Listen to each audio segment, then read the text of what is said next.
Donc bonsoir.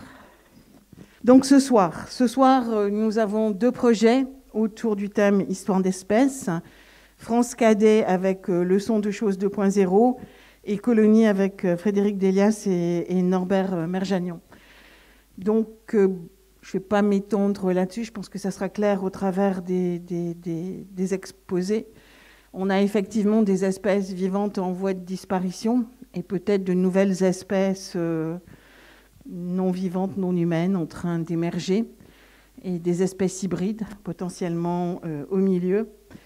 Donc le vivant et l'artificiel, pour reprendre un titre de Louis Beck de 1982, s'entremêlent pour dessiner un futur qu'explore la science-fiction, mais dont une possibilité est peut-être en train d'advenir.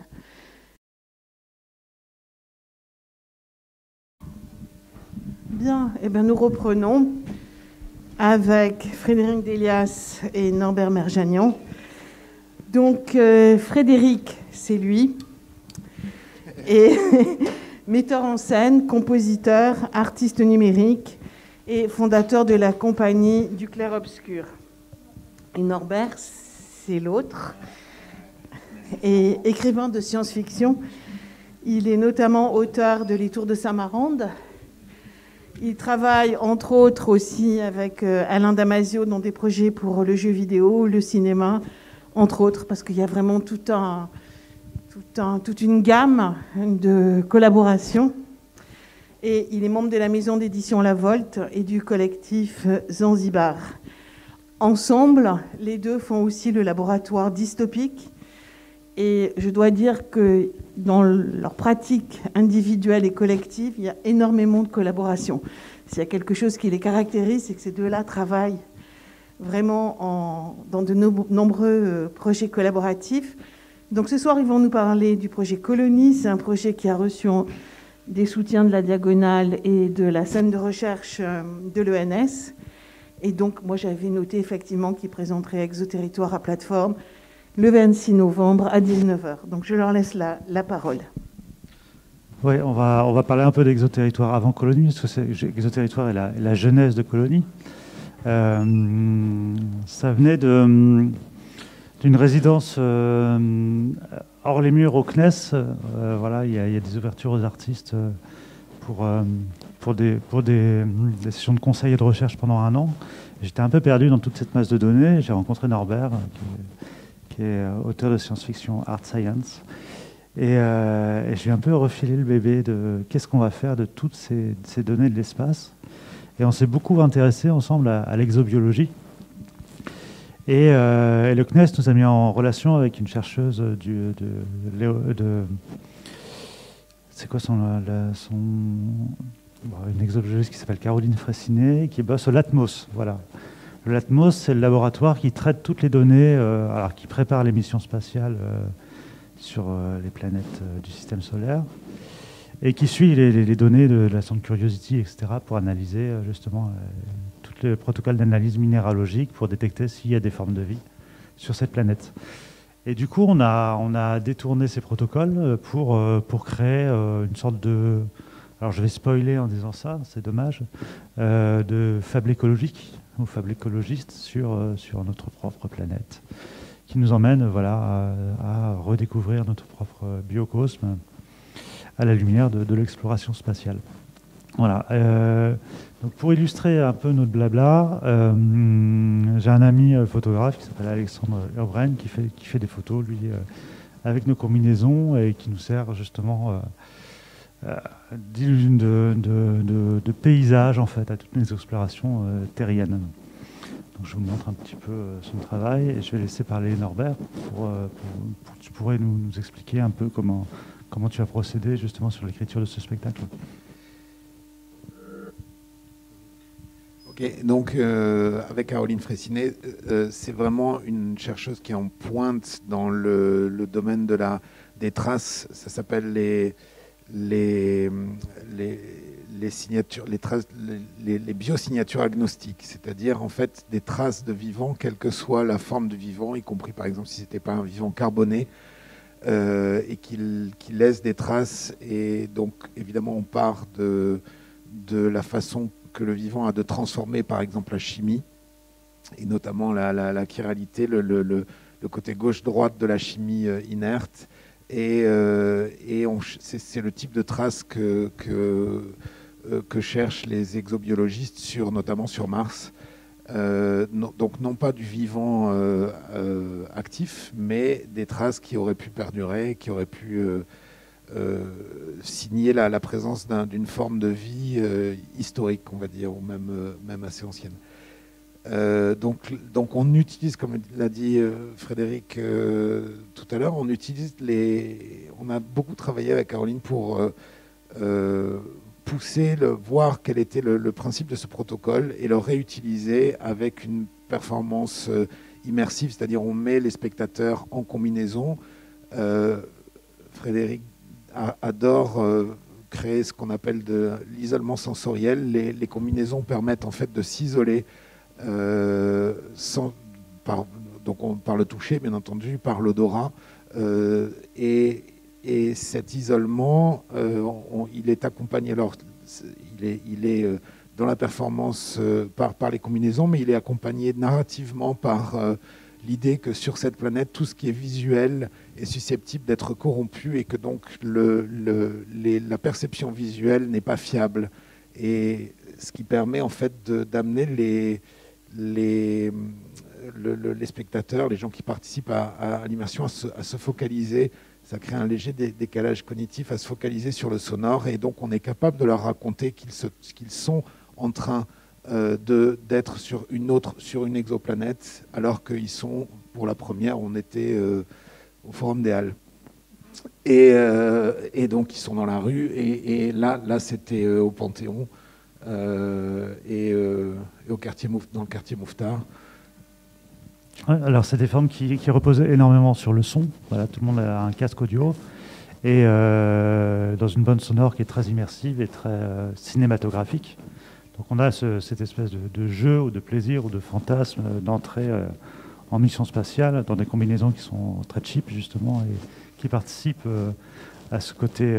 Voilà, il y a l'astronaute devant qui lui est, on va dire, assez réaliste et les participants à cette mission, les enquêteurs des missions spatiales. Et du coup, oui, voilà, plus c'est cheap, plus ça marche quelque part, parce qu'on rentre dans ce jeu de rôle quelque part, et on y est. Et ce qui est intéressant, c'est ce décalage justement des codes cinématographiques pour nous plonger face à une réalité, avec cette mise à distance justement cognitive et imaginaire. Voilà. Donc vous voyez, la valise est une réplique du GCMS, le gaz spectrographie masse, l'analyseur de Curiosity, qui fait une analyse biochimique pour tester la chiralité. Et tout le twist du scénario repose justement sur ces traces de vie ou non. Voilà, donc ça c'était le premier volet en fait de notre cycle sur l'espace. On a créé à l'ENS Paris-Saclay en plein Covid. On avait ce bâtiment pour nous. Attendez, je continue. Hop, voilà, on va arrêter. Hop, voilà, colonie. Donc c'était magnifique. C'était en février dernier. On avait cet immense bâtiment de réseau piano désert. Et du coup, on en a fait une colonie abandonnée. Donc, autant Exoterritoire était une mission d'exploration sur un territoire extérieur, urbain ou non urbain, on l'a fait aussi au milieu des vaches. À chaque fois, on réinterroge un territoire par rapport à ces imaginaires de l'espace. Autant Colonie s'empare d'un bâtiment tout entier et utilise les codes du théâtre immersif justement pour que les spectateurs soient des enquêteurs et cherche ce qui s'est passé sur cette colonie abandonnée. Je vais vous montrer un petit teaser et vous allez comprendre.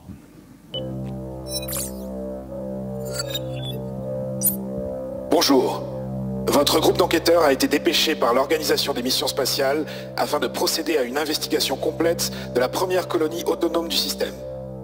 Selon les données à notre disposition, cette colonie est aujourd'hui exempte de tout signe de vie et a cessé d'émettre. Votre enquête devra relever les indices matériels permettant de résoudre ces questions et établir ce qui est advenu aux 33 colons vivant ici.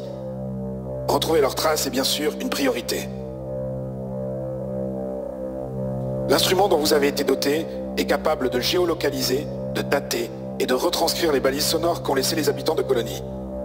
Ces balises seront vos guides pendant toute la durée d'investigation. Notez que les conditions locales planétaires ont la capacité de leurrer le cerveau humain avec ses propres souvenirs. Tout élément visuel sera donc considéré comme non fiable et ne pourra pas être produit en tant que preuve devant les autorités. Donc voilà, ça c'était sortie de résidence, donc tout le monde n'avait pas encore les applications smartphone fonctionnelles. Et du coup, les spectateurs sont guidés voilà, par une intelligence artificielle qui finalement serait la seule survivante sur Terre. On a vu ça dans de nombreux films de science-fiction. Et vous voyez qu'ici, on détourne un autre... dans Exoterritoire, on détournait la mission pionnière sur une planète étrangère. Là, on détourne d'autres scénarios de découvrir une colonie abandonnée. Et l'enjeu pour le spectateur est de reconstituer en puzzle, on va dire, la fresque, l'histoire de cette colonie en allant prélever des capsules sonores, des balises sonores que les colons auraient laissées dans tout le bâtiment. Donc on suit une carte de géolocalisation en quête de toutes ces balises. Donc c'est toujours très immersif, voilà, on est toujours en isolation sensorielle, entre guillemets. Là, tout le monde est noir. Et respiration artificielle, gants, etc. Et casque. Et voilà. Et du coup, on s'amuse justement à détourner, nous aussi, ce bâtiment de l'ENS Saclay, qui est très impressionnant et très monumental, pour en faire notre colonie abandonnée. Ce qui est intéressant, c'est pareil par rapport à ce spectacle, c'est qu'on s'inspire d'une architecture, d'un bâtiment, et on construit une fiction à l'intérieur. Ce qui est un peu plus exigeant ou un peu plus contraignant ici, parce que autant on arrive à retrouver nos bébés sur un territoire urbain, à conserver un même scénario, autant dans des bâtiments, les architectures sont souvent très différentes et nous poussent à vraiment recréer ou redévelopper des nouvelles bulles scénaristiques, etc. Et c'est ce qui est très intéressant chez Norbert, c'est que Norbert vient notamment du jeu vidéo et du jeu de rôle, et que par ce biais-là, il déplace complètement mon rapport au théâtre. Du coup, les spectateurs deviennent acteurs et on les emmène dans un univers avec une mission d'enquêteur. Et je trouve que ce switch est très très intéressant voilà, pour moi dans mon travail. Oui, si je peux rajouter quelque chose, moi j'ai travaillé avec Alain notamment aussi sur des fictions sonores. On avait travaillé à la Biennale du Design de Saint-Étienne en créant 4 heures de fiction sonore. Et en fait, la fiction sonore a ce site différent. Je viens du livre, hein, moi je suis un auteur de romans à l'origine, et la fiction sonore est excessivement immersive, particulièrement au casque. Et cette immersion permet, je parlais de décalage cognitif, elle permet en fait de se placer dans des états cognitifs différents. Et on essaye dans le spectacle de faire que ces états correspondent au moment que vivent, qu'expérimentent les spectateurs. Par exemple, le fait d'être allongé, le fait d'être en déambulation, etc. C'est-à-dire le mouvement lui-même participe à l'état cognitif dans lequel on veut que les gens soient. Et donc dans la qualité d'écoute également qui se trouve quand on bascule sur le théâtre immersif, là, avec le réveil de Yana, c'est pareil, on est sur un état cognitif différent. Et donc, le récit qu'on livre se déploie à la fois dans le bâtiment, il se déploie également par le cheminement des gens qui vont aller chercher les balises sonores, parfois en étant libres dans un lieu de le faire individuellement, et à d'autres moments, ils sont réunis. Et donc on exploite un petit peu des codes du théâtre, des codes du jeu de rôle, des codes du cinéma à travers ce spectacle, et en les réinterprétant, puisque ces codes, ce qui nous intéresse évidemment, c'est aussi de les bouger et d'en faire quelque chose pour notre propre récit. Ouais, ce qui est intéressant, c'est cette mise en geste, en fait, cette mise en mouvement du spectateur qui n'est plus passif dans son hypnose tranquille, mais qui est amené à produire, à faire des gestes symboliques. Là, dans Exoterritoire, c'est prélever des échantillons en quête de vie, des choses très très primitives finalement qu'on fait, comme dirait Norbert, depuis qu'on est chasseur-cueilleur. Et là, voilà, ce travail d'enquête. Et c'est un parcours d'installation voilà, tout au long de cette expédition avec différentes stations et surprises. Alors Norbert avait préparé un long... il a pris cette session très au sérieux, il avait raison. Il avait préparé 1 heure de cours sur de la science à la fiction, comment je fais la bascule. Et du coup, on est très frustrés parce que son PowerPoint est très nourri. Donc, je me demande si vous avez envie d'avoir un cours de Norbert Gergagnan sur sa pratique d'auteur de science-fiction.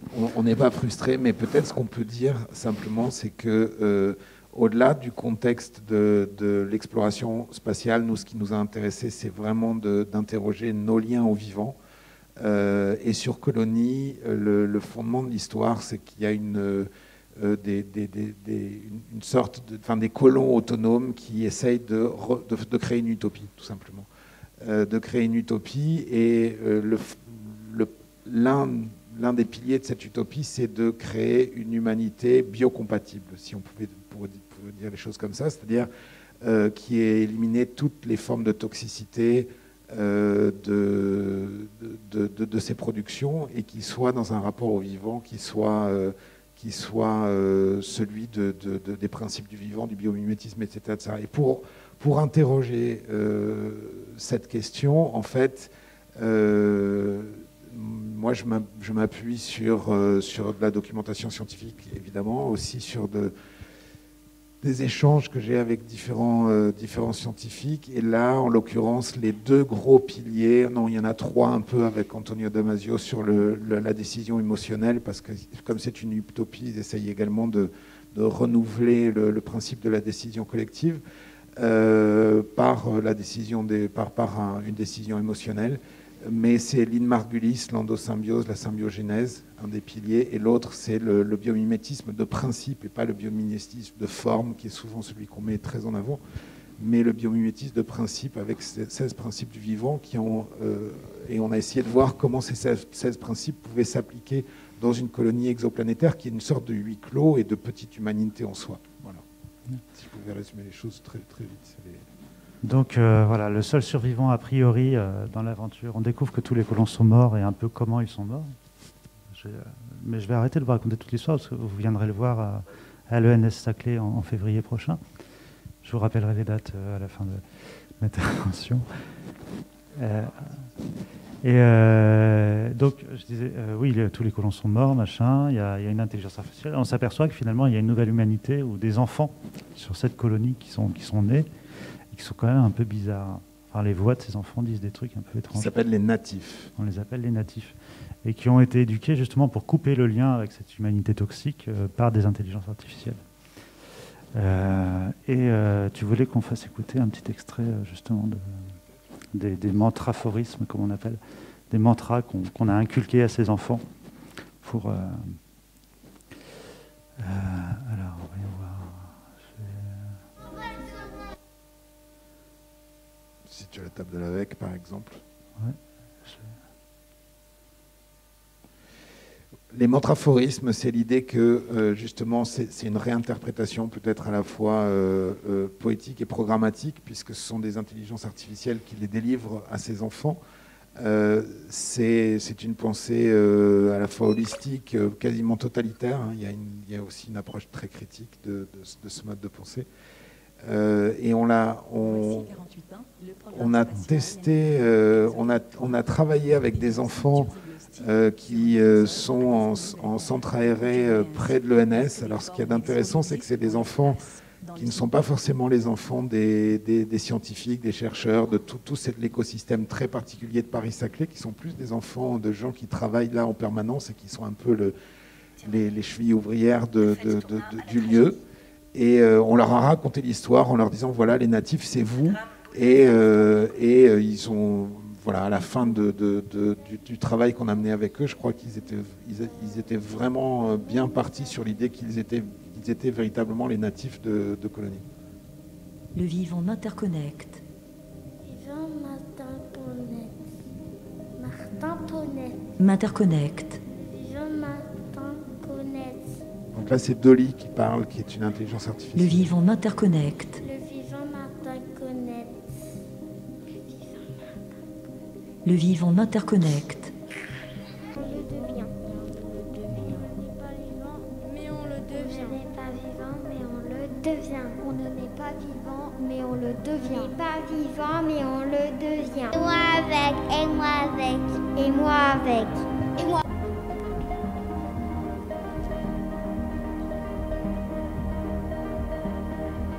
Humain qui est entré à l'improviste, prenez place maintenant à la table de l'AVEC. Tout ce qui vit est avec. Tout ce qui vit est avec. Tout ce qui vit est avec. Tout ce qui vit est avec. Tout ce qui vit est avec. Tout ce qui vit est avec.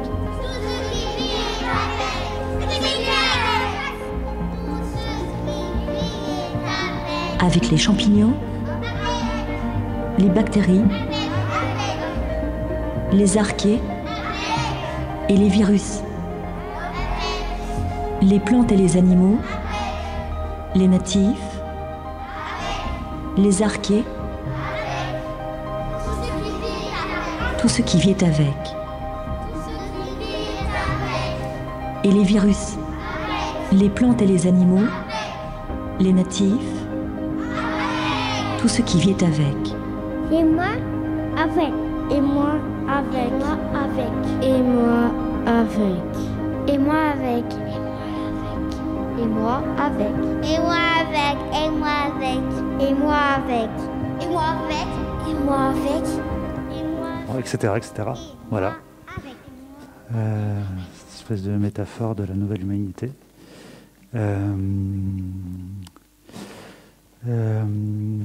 Que dire de plus ? Donc, que dire de plus ? Dans le dispositif du spectacle, on permet aussi enfin, on invite plutôt et on conduit les enquêteurs qui, à la fin du spectacle, à agir sur le programme Colonie. Ils ont un petit peu à la fin un choix très binaire, parce que chaque fois qu'on est face à des choses complexes, arrive un moment où souvent il y a une question binaire qui se pose. Et là, le choix binaire, c'est vrai qu'on vous invite à venir faire le spectacle, donc je ne vais pas spoiler complètement, mais il passe par le vote des émotions, qui est un procédé de l'Agora des natifs, et il consiste en gros à dire oui, non. Quelle est mon émotion par rapport à ça, et ça finit par un oui-non, une sorte de go-no-go par rapport au programme des natifs. Et au programme de l'humanité. Voilà. 20 minutes 39. C'est pas mal, hein ?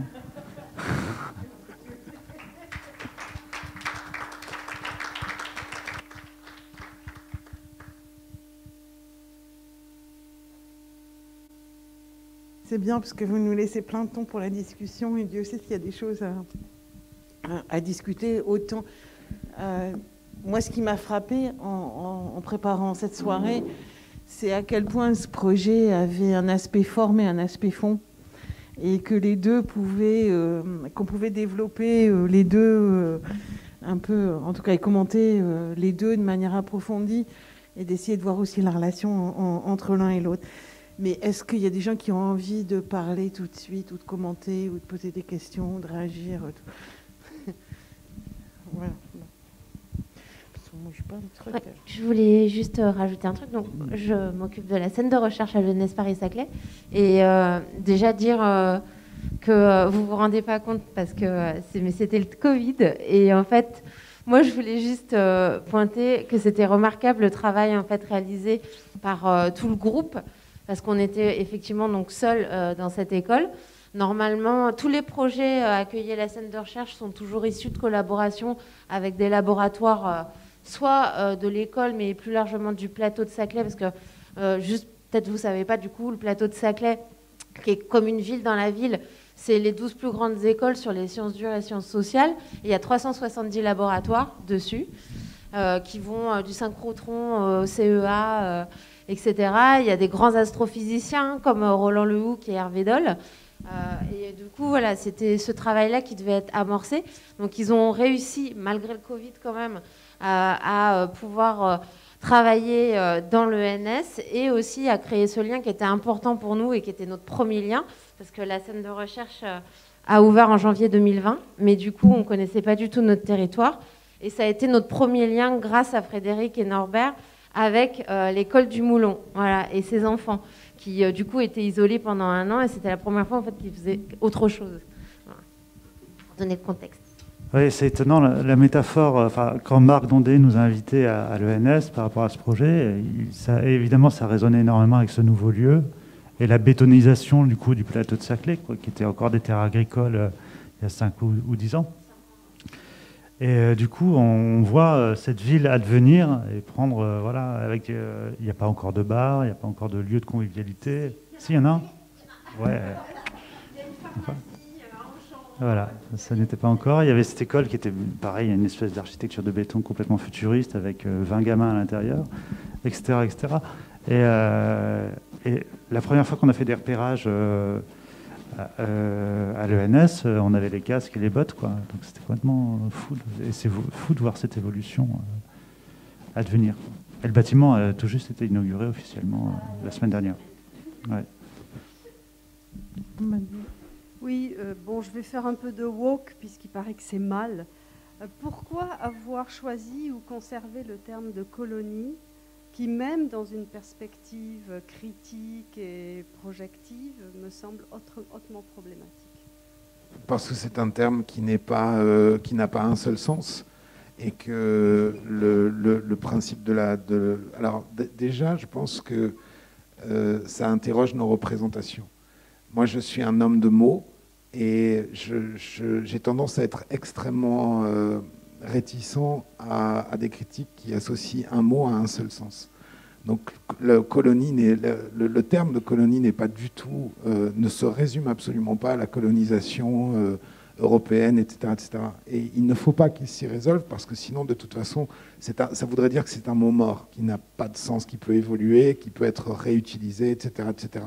Quand on parle d'une colonie de termites, par exemple, ou enfin quand on parle de ce terme dans le monde animal, on voit bien que son sens est multiple. Et moi, je préfère donner un sens, ouvrir le sens des mots que le fermer. Donc ça, c'est un parti pris d'auteur. Oui, et tout le projet de la compagnie est une articulation entre l'utopie et la dystopie. Il y a toujours un aller-retour entre les deux. Là, dans tout notre cycle sur l'espace, justement, c'est moins clair, mais les autres cycles, on s'appelle laboratoire dystopique, donc on pose clairement le doigt dessus, mais quand je monte Soft Love, Eric Sadin, Les Furtifs d'Alain Damasio et les prochains, clairement on parle du futur, et de futur voilà, pas joyeux, et de qu'est-ce qu'on veut faire nous des mondes futurs. Donc pour ça, colonie est un terme justement ambigu qui... d'une colonie d'autant plus séparatiste, qui considère que l'humanité a tout foiré pour aller la foirer ailleurs. Et bon voilà, donc tout ça est évidemment contenu dans ce mot qui est très fort. C'est un mot aussi qui renvoie, non mais je reviens là-dessus, c'est un mot, les colons, nécessairement, ça renvoie au rapport au territoire. Et l'espace réinterroge notre rapport au territoire. Différemment, on n'y est pas encore, mais d'une manière ou d'une autre, quelle forme de colonisation, et ce sera une colonisation, quelle forme de colonisation va prendre l'espace? C'est une interrogation qu'il faut se poser, mais qu'il faut se poser clairement, évidemment, avec l'histoire, mais avec également les enjeux futurs qui sont posés. On ne va pas aller coloniser d'autres peuples, on va aller coloniser d'autres planètes, éventuellement d'autres vivants. Donc il y a un décalage à avoir aussi par rapport à une critique historique. Et ça m'amène à la question d'une utopie dystopique et à la même question que j'ai posée à France. puisque ça parle d'exobiologie, mais ça parle aussi d'écologie, enfin les deux projets, les projets suivants d'exploitation minière, enfin effectivement de cet rapport à un territoire qu'on utilise avec tout ce qu'il y a dans le territoire. Et est-ce que vous vous considérez du coup comme engagé, ou est-ce qu'il y a un engagement, ou est-ce qu'il y a juste le souhait de soulever des questions, puisque cette utopie des natifs et de cette colonie s'avère quand même extrêmement dystopique, si j'ai bien compris. Je vais répondre sur l'engagement tout de suite, et Fred, tu donneras ta vision après. Moi, je suis vraiment très engagé politiquement, de toute façon, et je suis également engagé dans mon travail d'écrivain, pas forcément là où on m'attend, c'est-à-dire que je suis aussi très engagé pour critiquer les critiques, et pour avoir... disons qu'en tant qu'auteur de science-fiction, je pense que mon rôle est de poser des anticipations, de poser des paranos sur mes anticipations, c'est-à-dire évidemment d'essayer de travailler des dérives, mais aussi d'ouvrir d'autres possibles par rapport à un discours qui serait justement un discours, une forme de monologue, mais aussi d'être extrêmement en alerte par rapport aux monologues de demain, c'est-à-dire aux récits qui ont la capacité de devenir la doxa, les dogmes futurs. Et très très souvent, historiquement, les dogmes futurs viennent de la critique radicale du présent. C'est-à-dire on peut trouver tous les germes de dogmes. Donc moi, c'est pour ça qu'on navigue toujours entre utopie et dystopie, et qu'on interroge les deux sans forcément répondre. Mais on est dans cette interrogation de dire notre représentation du présent, elle a une vision politique de toute façon, mais la vision politique demain peut être encore une forme de critique des utopies qu'on porte aujourd'hui. Oui, et choisir de se positionner sur les imaginaires de l'espace, c'est pas innocent non plus, parce que évidemment c'est très critiquable, parce que ça consomme en énergie, etc. Et pourquoi considérer qu'on a foiré la planète, bon, tout ça. Et voilà, et ce renfort de milliardaires qui essaient de lever des fonds à coup d'imaginaire, justement, à coup de mobilisation des imaginaires des 60s. Voilà, tout ça est hautement critiquable, mais est ancré dans notre imaginaire collectif. Donc... Justement, parce qu'en même temps, d'un point de vue de l'image, ce qu'il y a là à l'écran, et donc ce qui se voit, justement, même s'il ne faut pas se fier à ce qui se voit. Vous êtes dans cet imaginaire, effectivement, très 60s de l'espace, dans une science-fiction très canonique, ou en tout cas sur des stéréotypes très, très clairs et très identifiés.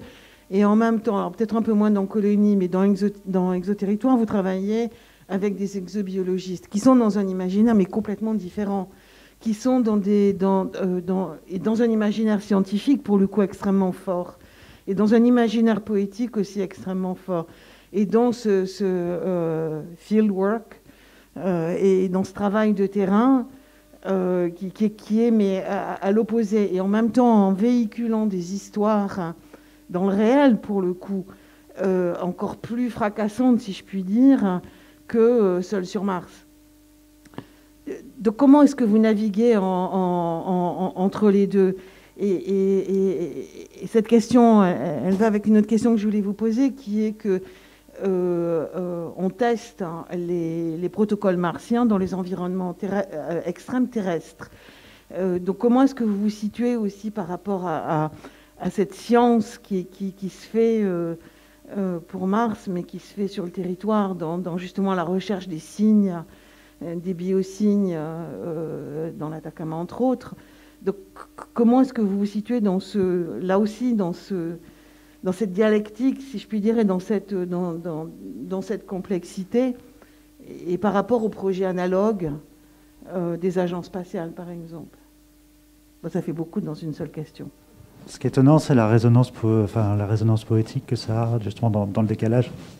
Quand on joue Exoterritoire à Aix-en-Provence, par exemple, au milieu de places qui sont complètement minéralisées, là, qui sont, là où finalement la nature n'a plus sa place, quand on joue au milieu des vaches, au milieu des bouses, après des échantillons, ou quand on joue dans des friches abandonnées en mode stalker, évidemment, le rapport au vivant et le message qui est délivré dans Exoterritoire résonne différemment. Et je trouve ça plus intéressant d'aller... non, à chaque fois c'est différent, mais en tout cas, il y a en fait, la bande-son, elle défile, le discours, il est écrit, et finalement, Exoterritoire, celui-là, on le change peu, on le réécrit pas. Et il fonctionne finalement comme une poésie où on entend ce dialogue entre la base et l'astronaute, et finalement, c'est une bande-son qui défile. L'actrice est en playback, il ne faut pas que je le dise. Et tout est inexorable, quelque part.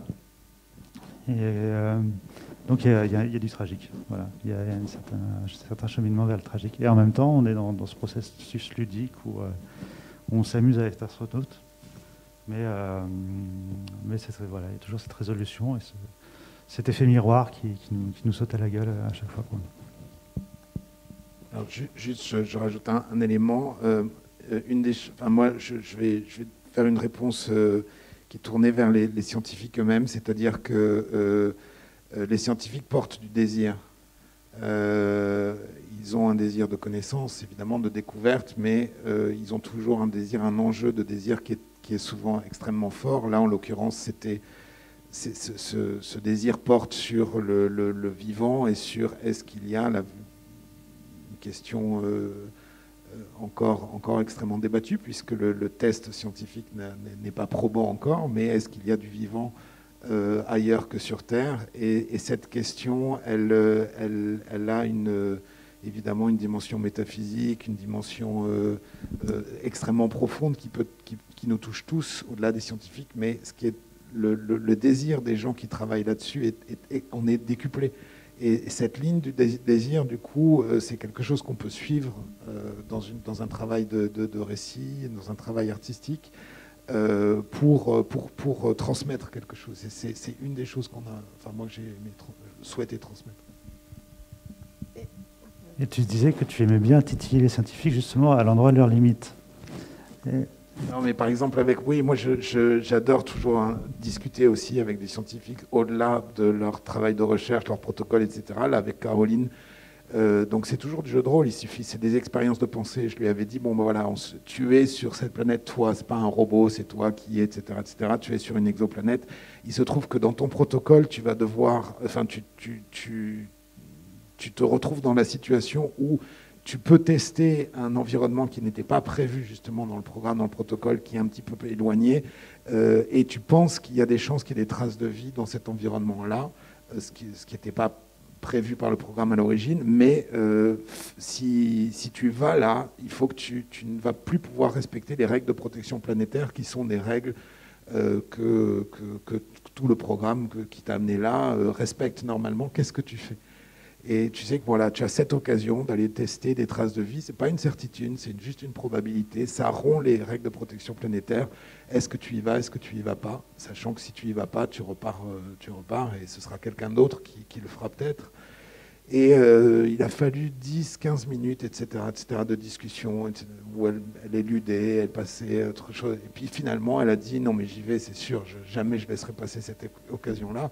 Et c'est le moment clé en fait de l'échange, de cet échange-là. On a eu beaucoup d'autres moments clés, mais qui étaient pour moi très importants, qui étaient justement où on voyait à quel point la ligne de désir était forte, et y compris par rapport à ces règles de protection planétaire qui sont des règles de non-pollution par du vivant terrestre, d'environnement exoplanétaire.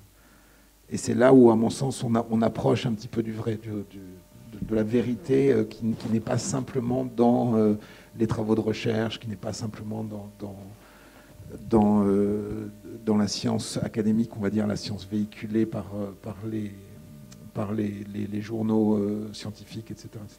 Il y a cette part-là aussi qui est plus souterraine et qui m'intéresse beaucoup. Et c'est à ce moment-là que Caroline a basculé de personne à personnage de fiction. Je ne sais pas si c'est vraiment de la fiction. Je crois que c'est effectivement un des cœurs du problème et un des cœurs de l'éthique, pas simplement spatiale, mais de l'éthique humaine, hein, et de l'éthique collective aujourd'hui. Et ce qui se débat aujourd'hui, c'est peut-être bien quand même un peu de ça, qu'il s'agit. Et si on prend la question de la science et de la fiction, la protection planétaire relève largement de la fiction. Elle relève d'une incantation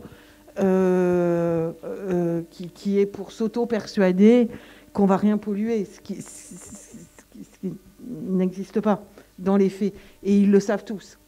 Donc, ce que je trouve intéressant, c'est comment la science a créé, enfin, le corps des scientifiques a créé cette fiction, où effectivement il y a quelques précautions, mais je veux dire, la précaution, c'est pas polluer, c'est simple, voilà. Mais où la science a créé une fiction, mais la réalité vraie, elle est dans ce que tu exprimes comme étant un désir, mais qui est juste la réalité vraie. Bien sûr, mais on parlait des mots pollution, par exemple, dans le cadre de la protection planétaire. Les porter du vivant, apporter avec soi du vivant est une pollution, comme on le ferait scientifiquement sur un test génétique avec d'autres. Voilà. Mais du coup, le mot pollution, quand même, a un sens qui est très particulier en l'occurrence, c'est-à-dire apporter des formes microbiennes, par exemple, des bactéries, etc., est considéré comme une pollution, alors que par ailleurs, on peut avoir des documentaires sur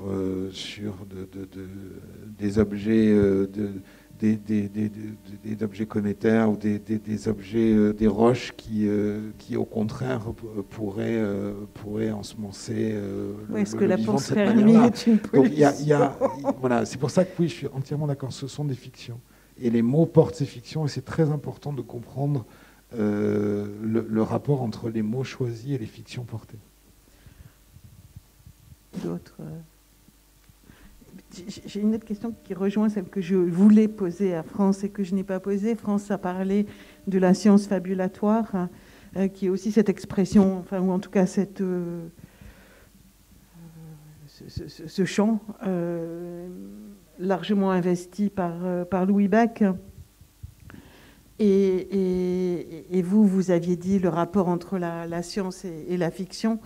Mais tous les trois, enfin, comment est-ce que, si tu fais un micro, France, mais tous les trois, c'est justement où est-ce que vous mettez enfin, déjà vous, comment est-ce que vous vous placez par rapport à cette histoire de science fabulatoire et de cette distinction entre la fiction, la fabulation, où la fabulation relève du théâtre, enfin le théâtre relève de la fabulation, et le récit aussi. Donc comment est-ce que vous naviguez entre ces différentes notions? Et France, si tu veux te joindre parce que je te pose la question à toi aussi, pour le coup. Moi, dans mon travail, c'est clairement énoncé que c'est de la fabulation. Enfin, ça part toujours de faits réels, mais il y a dans la mesure où on est quand même dans un champ artistique, il n'y a pas de doute, comme quand Louis Bech, par exemple, parlait donc d'épistémologie fabulatoire, ou en tout cas il disait qu'il n'y avait pas de science sans fabulation. C'est ce que je disais un petit peu avec le côté Descartes et d'essayer de spéculer sur ce qui s'est passé. Il y a toujours une part d'invention. Après, moi, dans mon travail, il y a toujours une part d'ironie qui est clairement annoncée. Donc, je suis beaucoup plus libre, du coup, avec ça. Mais tu préfères parler de fabulation que de fiction? Ou c'est égal? Le terme de fabulation me correspondrait mieux. Monsieur. Non, c'est marrant. En fait, je tourne un peu, je détourne la question. C'est marrant parce qu'il y a le rapport à l'enfance, tout ça qui m'a marqué, parce que ça devient un fil conducteur aussi chez nous. Et parce qu'on est en train d'aborder le troisième épisode de notre triptyque. Et qui là va être directement un projet d'écriture participative où on va écrire le projet avec des enfants, en confrontant l'imaginaire des enfants aux imaginaires d'astrophysiciens notoires. Et on va débuter un atelier d'écriture incessamment sous peu, justement, pour faire une forme autour des voyages interstellaires. Donc un autre cliché qu'on va décortiquer. Oui, moi j'ai beaucoup du mal plus je fréquente le milieu scientifique, et que ce soit des biologistes, des physiciens, etc., plus j'ai du mal à considérer que la fiction n'est pas totalement partie prenante de la science. Par exemple, et je parlais de ligne de désir, mais simplement dans l'allocation des moyens, il n'y a pas de science qui ne soit pas fondée sur des choix qui sont eux-mêmes, qui relèvent eux-mêmes d'une histoire évidemment académique, particulière, etc., mais qui relèvent aussi de lignes de désir. S'il y a tellement de fonds qui sont donnés sur des théoriciens physiques à l'heure actuelle, sur la théorie des cordes ou la mécanique quantique à boucle, etc., alors que les tests, ça a fait avancer beaucoup de choses, mais la validation, le test de ces théories reste extrêmement faible, et pourtant il y a des moyens considérables qui sont mis là, parce qu'il y a un désir collectif de scientifiques extrêmement fort de réunir de théories qui ne le sont pas, et c'est vrai dans tout, c'est-à-dire qu'il y a des choix qui sont faits, il y a des modes, etc., sur des allocations de moyens, sur des recherches dans tel ou tel domaine, et c'est pas comme si la science étudiait tout de façon neutre, et qu'il y ait une espèce de science avec un grand S qui aborde toutes les questions de la même manière. Ça n'existe pas. Il y a vraiment des lignes de désir très fortes qui peuvent avoir un support scientifique, qui peut avoir un support politique ou civilisationnel, et tout ça se croise. Et moi, du coup, ça ne remet pas du tout en cause la particularité de la méthode scientifique, qui est justement faite de telle sorte qu'elle permet de faire des prédictions, de mettre un des protocoles qui valident ces prédictions, et de réinterroger les théories d'où viennent les prédictions. Mais il y a les fictions, et les fictions, qu'elles soient collectives ou personnelles, sont présentes partout dans le milieu scientifique. Oui, alors, je me permets c'est pas vraiment une question, c'est plutôt comme notre débat m'inspire particulièrement, c'est une réaction, et je constate en fait qu'en termes on est plutôt dans une assemblée d'artistes, il me semble, et vous travaillez en particulier, c'est passionnant d'ailleurs, sur la conquête de l'espace, c'est le moteur principal. Et en fait, on sait, je pense que c'est nous, les artistes, qui sommes les vecteurs, c'est pas les scientifiques, c'est nous, les artistes, qui sommes les vecteurs de cette conquête de l'espace et de cet engagement. C'est-à-dire, je m'inspire des réflexions de Richard Dawkins sur les mêmes, et aussi sur le fait que le plus ancien mythe, l'un des plus anciens mythes de l'humanité dont on a une trace écrite, c'est l'arche, c'est l'arche d'Atrahasis, qui est l'arche de Noé, c'est-à-dire c'est sauver la vie. C'est-à-dire qu'on va sauver la vie à travers un arche, parce qu'il va y avoir une apocalypse. Et c'est typiquement une prophétie autoréalisatrice, comme la loi de Moore. C'est-à-dire qu'en fait, l'humanité est habitée et porteuse du processus d'expansion négantropique du vivant, qui communique à travers nous, à travers les cellules, à travers les gènes, qui transmettent des informations, et qui sont les vecteurs de ces informations-là. C'est nous les artistes, c'est les conteurs, c'est les chanteurs, c'est les chamans, qui depuis tout le temps ont été les vecteurs, le véhicule de ces mêmes, qui contaminent l'esprit, entre autres des scientifiques. Donc les scientifiques actuellement, pour moi, sont en train de perpétuer techniquement, concrètement, cette quête de l'expansion du vivant, mais ce processus d'expansion du vivant est indépendant, je dirais, des scientifiques. Il est porté par les compteurs, et le fait qu'on pollue, je dirais, c'est normal, il faut qu'on pollue. C'est-à-dire que si la vie n'a pas quitté la planète dans 900 millions d'années, n'a pas quitté le système solaire dans 900 millions d'années, elle est foutue. Et il se peut, et j'aime bien l'idée inverse, parce qu'on a encore dans notre démarche, il y a l'expression de cette quête du vivant, des extraterrestres. On a les regards braqués sur les extraterrestres. J'ai trouvé, puis alors moi j'ai vécu dans la science-fiction, j'ai été immergé là-dedans, nous sommes tous convaincus dans le milieu de la science-fiction qu'il y a forcément de la vie ailleurs dans l'univers. Récemment, j'ai joué avec l'idée inverse, qui est très transgressive. Et s'il n'y avait pas de vie ailleurs dans l'univers, Et en fait, scientifiquement, on ne peut pas dire. On n'a aucune mesure. La seule mesure qu'on ait, c'est que l'existence du vivant est non nulle sur cette Terre. Et on n'a pas d'autres vecteurs, d'autres éléments qui permettent d'extrapoler l'éventualité de l'existence du vivant ailleurs. Et lorsqu'on joue avec cette idée-là en tant qu'auteur, en tant que narrateur, c'est vertigineux. C'est-à-dire que déjà, ça élimine, en termes de vertu de l'évolution, ça élimine le fait que cette Terre est interchangeable. C'est-à-dire qu'on puisse, on peut détruire la planète dans laquelle nous sommes, c'est pas grave. Il y a de la vie ailleurs dans l'univers.